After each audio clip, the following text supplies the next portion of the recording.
Hey guys, Alex from 7th Hour Films back again with The Sopranos. Last time around we had Calling All Cars. The whole thing with Johnny Sack and Carmine is going down the drain. Tony went to Florida to talk to Little Carmine about possibly him helping get better communication with them. Janice is really worming in on Bobby, helping him kind of let go of Karen or move forward after Karen, but she's a crazy bitch, so I don't really trust her. And, is that it? Might have been it. I don't know. They are also... Tony and Silvio are starting to suspect... they're starting to suspect Paulie. So, yeah. As you can hear, my voice is shot. It's the end of the day. I'm very tired, but we are going to watch The Sopranos, and we're going to have a good time, and I'm going to be drinking a lot of water, and I've put on an elbow sleeve. I think I'm about to put on a ankle sleeve because one of my ankles is killing me, and we're going to watch the episode, and we're going to have a good time. So, let's get into this episode, the penultimate episode of Season 4. Here we go. Smells in this house. Right on. It's like the smell of heaven. Homemade scones. My son loves them. Yeah. You try one. They're just out of the oven. And AJ's right there. Right there when you need him to. For breakfast is fat and carbs. Hey, Tony. Hey.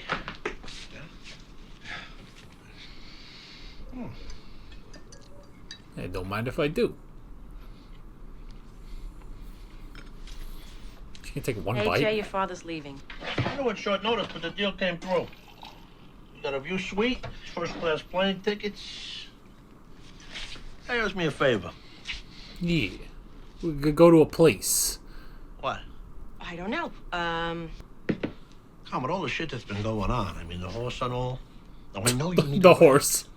All of a sudden, her mother's psoriasis is like the bubonic fucking plague.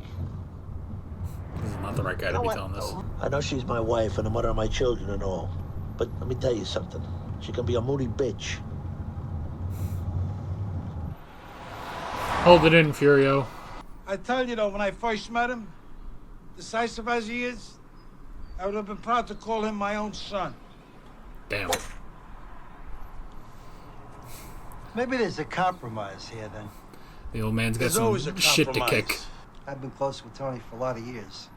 On reflection, John, maybe that's the sticking post. Tony feels like you're friends and not business associates. See? What am I always saying? I hate this fucking shit. Jesus. I'm actually going to have to write out Carmela in my notes, because if I put Carm, that could also be Carmine. I never thank you for helping me. That's okay. Shouldn't have AJ. You're, Have you thought about flooring yet? not really, no. Hey, my window put does up here. Oh. Whew. English, for Christ's sakes. Well, if she doesn't go for mirrors, we should pick a light-colored ceramic tile. Thank God there's old people here to All the houses turn back you home have off. tile floors. Well, then we should go to color tile then. They have everything. I would love to go with you there. Yes. Great, it's a date then. Good. It's a date. Man, this man's going to die by the end of this season, isn't he? There's a handicap by the door. Quick, man. I remember him from Arthur Godfrey's program. He was so mean to him, that man. Oh, jeez. Oh, my God. Jesus, Mary and Joseph. I'm bleeding. I'm bleeding. Jesus Christ, lady, didn't you see me? Oh, that... Apparently that was worse than it quite honestly looked. Granted, they're old, they're fragile. Got my drink, little dancing. You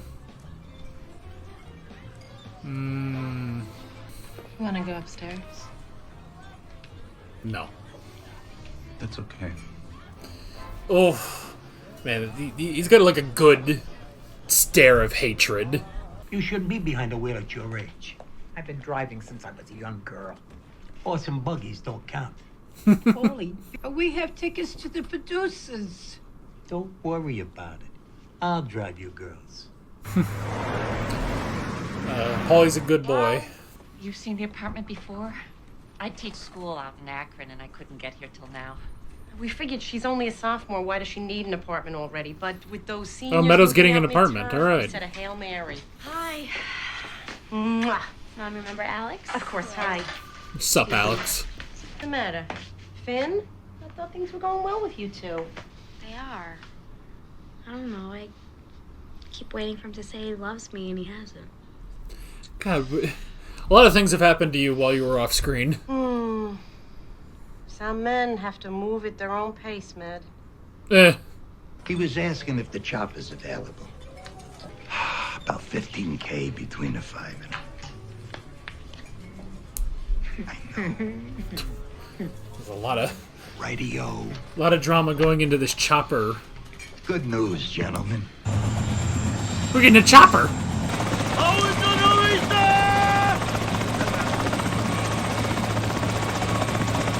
He's so tempted to just push him into that blade. That guy's drunk, he won't. Oh! We're standing for clubs. Okay, he changed his mind. What's up? Nothing. I was calling to invite you guys over for dinner Sunday, so Dad could see the place and meet the crew. You're nice. What brought that on? I figure before break. Finn invited me to go skiing in Canada next week. You want me to make anything? Nothing. I'm doing everything myself. Wow. Maybe wine. We only drink good wine when parents come. So what is it? What's the offer? 40% of the HUD take across the board starting now. 40. I thought little Carmine said he was going to take care of this. He did. That's why the concession. We were at 40 a week ago. What that is done already is done. You keep that for yourself. 40% only applies to future deals. Let's go. Just like that. Oh, that's not ominous at all. Colleen, hi, how are you? Great. No, I wanted to thank you. That friend of your husband's came by the office. We got the listing. Which friend? Who? Furio Gunther? Is that how you say it? Yeah, house just went on the market. Darlene! Hi, Penny. How are you? Oh, is he leaving? Did he just sell his house and he's ditching? He's getting the fuck out of there. Well, hey, that might just save his life. Furio called us. Stupid fucking zip moved back to Italy. Asshole left a message on the answering machine at the Bing at 4:30 in the morning. Hey, it saved his life. I'm sorry. I'm sorry you can't cheat on your husband like he cheats on you, but... Mr. Soprano, Finn DeTrolio. Oh, Finn the dentist, right? Someday. I'm still waiting to hear from dental school. You always leave your door open like that? I'm cooking. It's hot. I'll protect her. Don't worry. You hear that? Anybody bothers her, he'll knock their teeth out. Then he can put her back in, too. Ha-ha! So you're a roommate, too? Colin McDermott. I've heard so much about you. So he lives here, and you don't? I have a place on 118th Street. Good. I'll show you around later. Yeah. Male roommate. That's not her boyfriend. Oh, God! Oh, I wasn't ready for this. Although, I would rather be at whatever is happening. Oh, they're vandalizing the store Johnny and Carmine are opening. Oh. So, Finn, Meadow tells me Oh, that you're going and we're skiing. back here. Are you passing everything? I got a C on a paper I did on Billy Budd. See? Hell yeah. Usually got your D's and F's.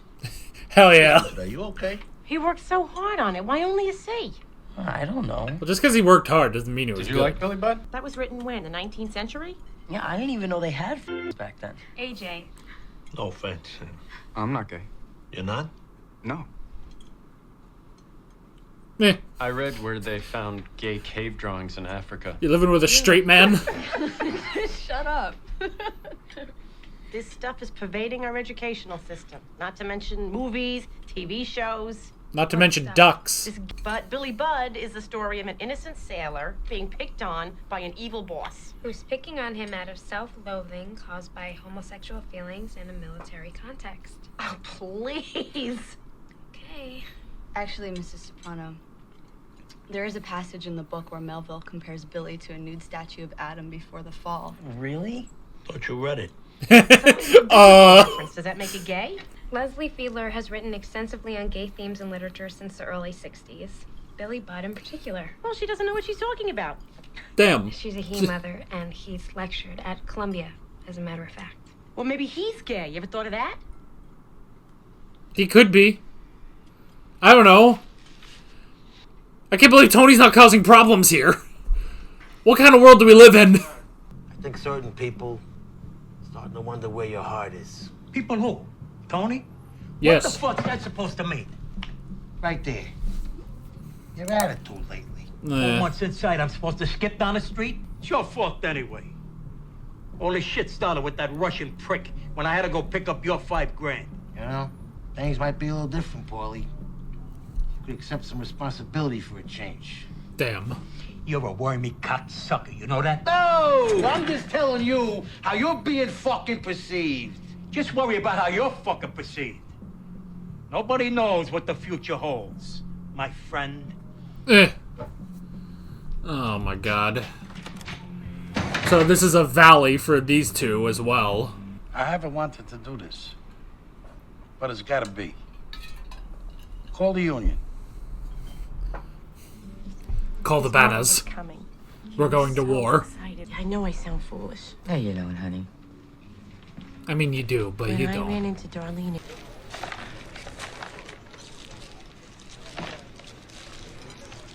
I give these to my son. Oh, fuck, I want some bread now. These Parker House rolls, they belong to my ma. They do not. They were for the table. Wrap these up, will you? Cellophane. Yeah. Come on, ma. And we're getting away with shit with them. I mean, whether or not Paulie is being fair or not, I don't really care. It's his mom. I don't blame him. The fuck is this now? What the hell? It's come to our attention this site is employing a substantial number of non-union laborers. Oh, call the union. Come on, what? This business agent was there from the union. Put on an Emmy caliber performance. Yeah, well, let me take this 40% bullshit and run it by the other 4 bosses. See if they put up with it. If you want, we could torture. I didn't even know there were 4 other bosses. What do you have against love? Nothing. Why are you not happy for me? What, are you jealous? Just because you and Dad are middle-aged? Watch it, young lady. Damn, this is kind of a... What, am I, a child? Actually, yes. Your apartment in Manhattan notwithstanding. What? And I'm sure your friend the princess found us quite amusing. You're the one who wanted me to go to an Ivy League school. These are the type of people who go there. There are also people who grew up without indoor plumbing, but you would know even less about them. How did this Would you rather happen? I transfer to Montclair State? Then maybe I can drop out like you did. Oh, damn. Maybe you'll be happier if I didn't come around anymore. Except that won't happen, because you'll need money in about a week. Damn. About all this stuff that's going on, Tony and all. What's your name again? Paulie Gaultieri. Jersey? Your father was run over by a trolley, right? Damn. Johnny talked to you about me, right? No. Johnny who? Sack? Talk to me about what? No, Johnny's been lying to you. You're nobody. You're nobody to Carmine. Johnny's just been using you. Close the door. You know, you never told me about your lunch. It was horrible since you asked. She's threatening to transfer to Northwestern. What brought that on? Boyfriend, probably. Finn. Maybe she wants to put some space between us. I don't know. Then she should have gone to California. I think she's upset about Furio's dad. Why? What do you mean? Well, he died, and I think Furio went back to Italy or something. She was going over there a lot. To Furious? She was helping him decorate.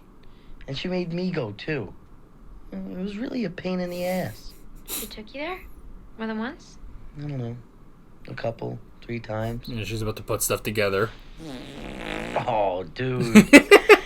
Meeting's over. Jesus. Close the door so it doesn't get out. god, he's stealing the fucking money. He's gonna try to steal all of her money.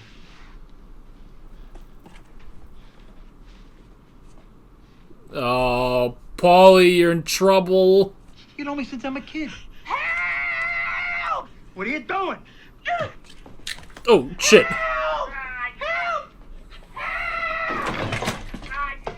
Ugh.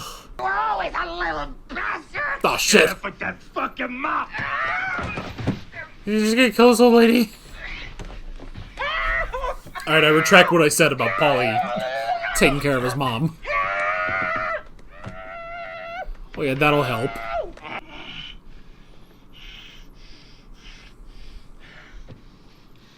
Jesus. There's a skip. Hey. Just killed an old lady. What are you going to track? Thinking about it. Tom, Johnny sacked for you. Oh, What's boy. that prick want? Eh. I don't know.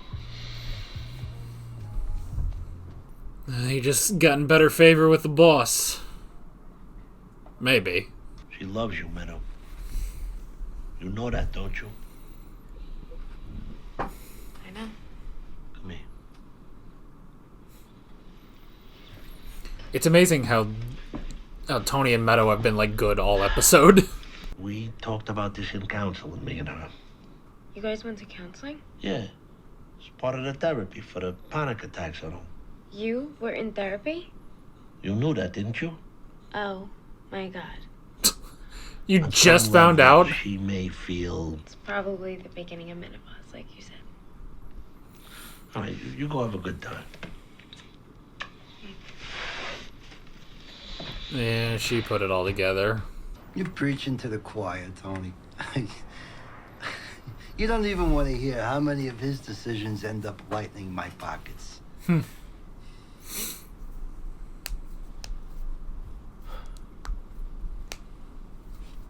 Why are you telling me all this, John? Because at heart, I know you're a pragmatist. As I am. If something were to happen to him, God forbid, all of this unpleasantness would just... John, Carmine's fine. Yes. He's very healthy. Thank God. Call me.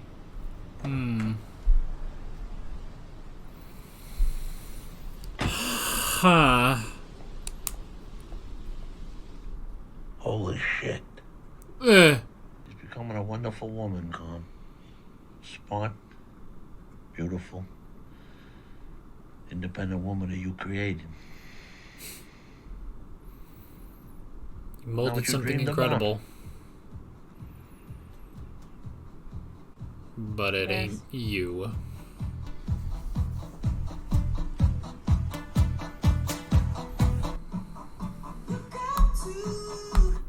Alrighty.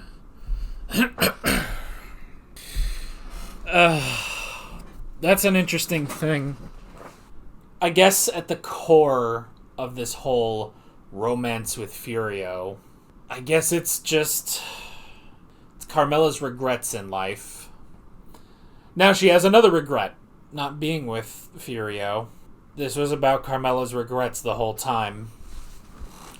And it's interesting because Meadow's kind of been gone for a little while. We haven't seen her in a few episodes, but now her coming back in this one, and that's interesting. That's a really interesting thing. You know, with everything that's happened, all the times that Carmela has been critical of Meadow, but has raised her into this, you know, intelligent, independent, beautiful woman. And now we kind of get to the root cause a bit. I sound like Melfi right now. We get to the root cause a little bit because we get to the root of the problem because she is jealous of her own daughter because of the life she has been able to create. And I mean, yeah, Meadow could go. She could go at this point, you know? And maybe that's why she hasn't been around for a few episodes. I gotta take this thing off. Ugh. I wore it all episode, but there's only so long you can wear one of these things. Anyway. But maybe that's why she's been gone for a few episodes, because it's just... she can exist without being at the Soprano home. And it's fascinating to see that. It's fascinating to see that with this episode, because really there is no conflict between Meadow and Tony, you know? And there has been so much conflict between Meadow and Tony over the course of this show that to then turn this basically around and be like, no, the real problem is Carmela. Like, with the problem with Tony is just he has certain ideas for his daughter, you know? Now, not a ton, you know? Because he even says right there, it's like, you know, in a few years, she'll settle down. Or maybe she won't. She can do whatever she wants, you know? Like, he just wants her to be, you know, safe and secure in her life. But, and not be with a black guy. Like, that's kind of it. Like, that's, you know, he's got some stuff about her that is just bad or stupid. But Carmela, it's not even that. I don't know. It's like it's almost like Carmela belittling Meadow. It's really just like her being like, "Oh, well, you're not perfect, you know?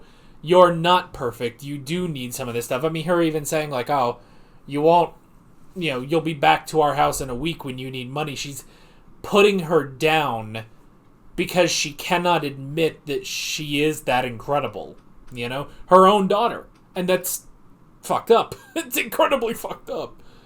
But she feels this, like, this inferiority to her own daughter, you know? Who not only has she raised her to be very independent, she lives on her own. She's in a new apartment with new people. She cooks for them. She can cook amazing stuff, you know? So it's all of these amazing things, but also she can stand up to Tony Soprano. Something that Carmela cannot actually do, you know? Because Carmela, for months now, has had this, what one of the commenters described as an emotional affair. Good choice of words, whoever wrote that. He's had this emotional affair with Furio. But it never went further, you know? It never went further. It never went further with that other guy a couple seasons ago. You know, it didn't go further because she can't do it. She can't bring herself to do it because in the back of her mind she's thinking, this guy will end up dead, or I could end up dead, you know? But she also can't do anything else. Like, she can't leave, you know? She can't leave because AJ's still there. Now, Meadow is out. Meadow is out and on her own and independent. AJ is not as independent. Maybe he can get better. I don't know. But AJ is not independent. So she's kind of looking around. It's like, well, she can't just leave. And, you know, leave AJ to Tony Soprano. You know? Can't leave him in the dungeon and escape. But probably in her mind, she's thinking if she could only just, you know, pack a couple bags, get on a plane in the middle of the night and fly to Naples, and there you go. If she could do that and go be with Furio, but she can't. She is stuck in this purgatory, essentially, of a marriage. It's literally her being bound in chains, looking at her. It's like Marley going to Scrooge and being like, you will end up like me, you know? You will end up in this purgatory, in limbo, bound by your own sins, unless you get out of there. Except Meadow is not Scrooge, you know? Meadow is not like Scrooge. She's great, she's fine, she doesn't have these sins, and she is going off to be independent and be good and live a great life. You know? But Carmela is tied down by her chains, you know? Tied down by the devil. So, Man. I failed. Man. When did we start this discussion? I gotta be sure I keep an eye on that. It's probably been about 6-7 minutes now. I mean, we're only halfway through the discussion, really. Like, we still gotta talk about John and Carmine and all that stuff. And Paulie. Jeez. But yeah, what an interesting thing with Carmela that it's just like... That's why she has so much conflict with Meadow. It's not because of Meadow. It's honestly, it's because of her. It's because Carmela made her to be so incredible, you know? And just the fact that in this episode, there just was not a problem with Tony and Meadow, you know? Even though he almost started something, you know? He was kind of, you know, like, oh, so this straight man, you know, like, as soon as he hears, like, well, a man lives here, lives with them, and he just this is like, okay, well, maybe he's gay, I don't know. But no, he's not. And so he's starting to question that, but that never really came back. That never really came back at all. So yeah, but then there's all the whole thing of the, you know, all the gay stuff. Why does everything have to be so gay? And it's just like, it just could be, you know? It could be. I don't know. But it's just, I don't know, man.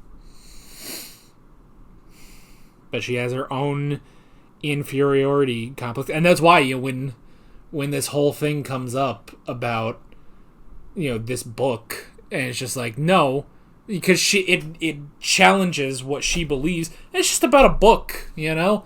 It's just about a book, but it challenges something she believes. Like, oh, well, my perfect, incredible daughter, you know, knows something I don't know. So she tries to put that down as much as she can to save face, basically, with herself, you know? Because she cannot bear to admit that Meadow is right about something. Which is the dumbest shit in the world. It's just a book, who cares, you know? But that's why she lashes out, you know? I do love that in the middle of that, though, is Tony and AJ just being funny on top of that.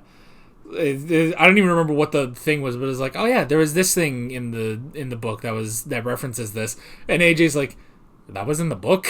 Just the quick line from Tony's like, I thought you read this. Oh my god. You got a C. You got a C on that paper. Hell yeah, man. Hey, C's get degrees. Always remember that. That's how I fucking have a degree in history right here. Oh my god. Let me tell you. There was a book I had to read in college for my history class. I don't remember which class it was, but it was called Banjo, A Story Without a Plot. You can go look this book up if you want to read it. And yeah, I had to read it and write an essay about it. I got 6-7 chapters in, and I was like, good enough.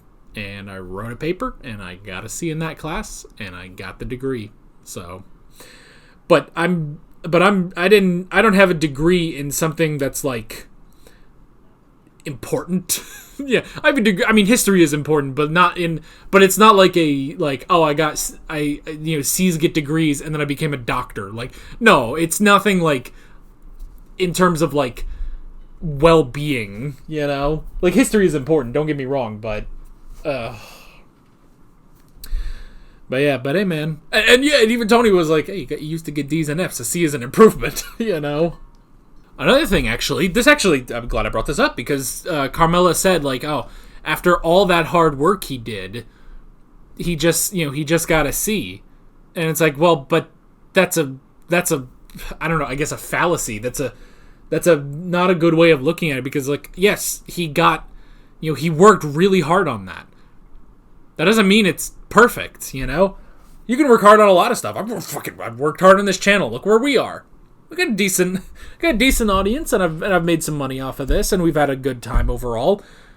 But I'm not the most successful YouTuber on earth. I'm not even really a successful YouTuber. I'm just, I don't know, I've been around for a while, though, and we've had a good time. It's successful in its own right. This channel is successful in its own right, and I put a lot of hard work into this channel. But I'm not at the top. I'm not even close to the top of reaction YouTubers, you know? Like, I'm just not. But that's the thing. If you put in the hard work, that doesn't mean you're gonna get everything you want out of it.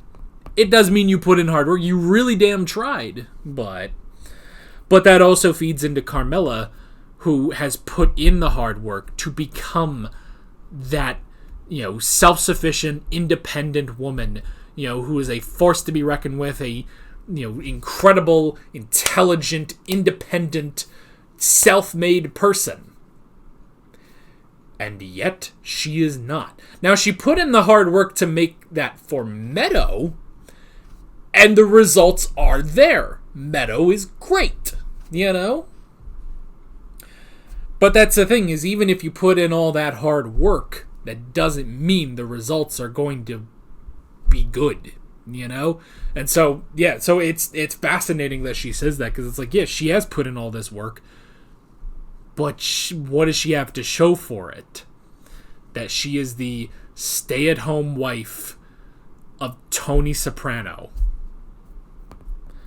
A man who cheats on her all the time. And is a mob boss on top of that, so. Oh. And that's just half of the episode. The other half, I guess we can start with Paulie, because that'll feed into the whole thing with Carmine. Paulie, it's an interesting thing that he was starting to, he was really being pushed, and, the whole talk he had with Silvio, and he was really being pushed to sort of, basically just putting his bets down, cards on the table. What do you go with? How is this game going to play? And he was really going in, and he was about to be all in on New York. But then, essentially, like a game, he called Johnny Sack's bluff. And that bluff didn't pay off. It didn't pay off for Johnny. Johnny bluffed, basically, and now he's lost Paulie. So, he tried, but nope. Carmine doesn't know who the fuck you are. So, Carmine doesn't know who you are at all. And Johnny's been lying to you. In the same way that Johnny was working with, working the different, sides of Tony and Ralphie last season, where he would go to Ralph and Ralph would be like, I'm so pissed about this, and it's like, now Tony will come to his senses, Tony will be able to talk and you can work this out. And then he would go over to Tony and be like, Ralph really wants to apologize, Johnny plays the sides. He is a snake. Johnny is a snake, and he is playing the sides he plays. He's doing that now.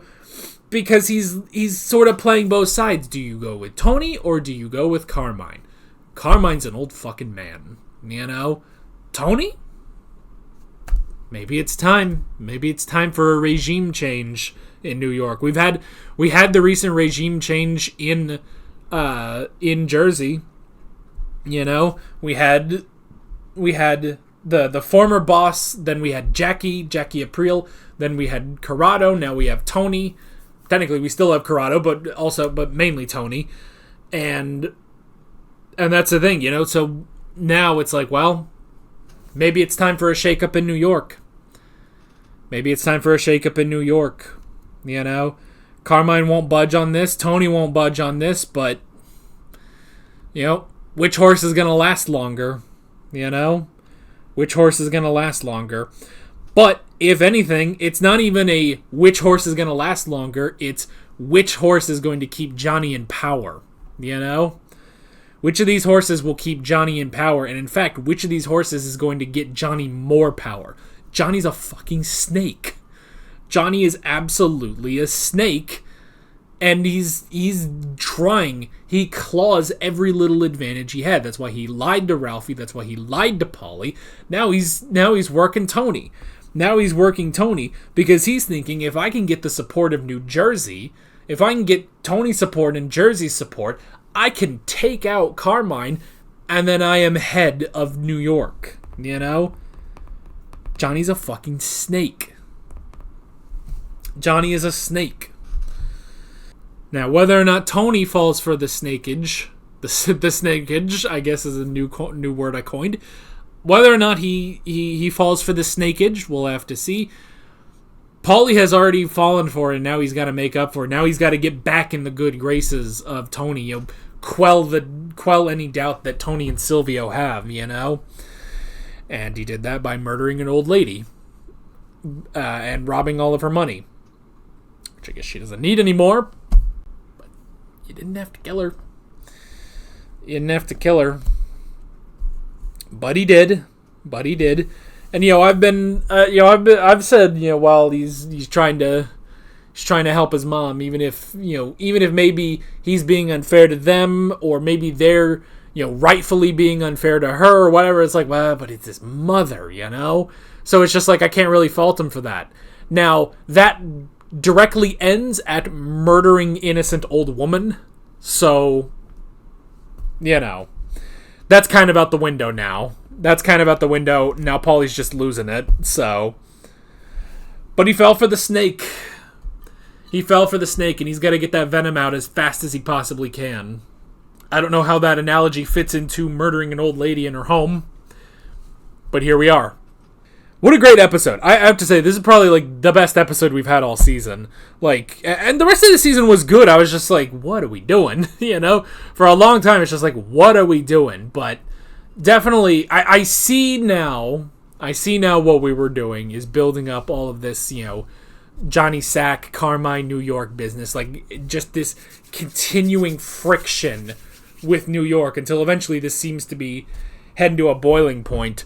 Where we're going to go next episode, I have no idea. I do know that next episode is an hour and 16 minutes long, so we're clearly doing something. But between all of that and the Carmela stuff, this, really good. We're really, really solid. All the other episodes of the last 2 seasons have been good. I've just been like, okay, what are we doing? But now it's like, all right, and we're here, we're back, I'm all good, all my problems have sort of been quelled now, we're good, let's go. So yeah, great stuff, and I'm curious to see where we're going in the Season 4 finale. But that is basically it. With all of that being said, I'm Alex from 7th Hour Films, and I will see you guys next time. Take care. Alright guys, thanks for watching this video. There's a bunch of links on screen if you want to go click around any of those. There's a playlist with all of my Sopranos reactions, as well as another video you can go click on if you want. There's also a subscribe button and a Patreon button on screen, as well as other links in the description if you want to go check out any of those. See you guys later.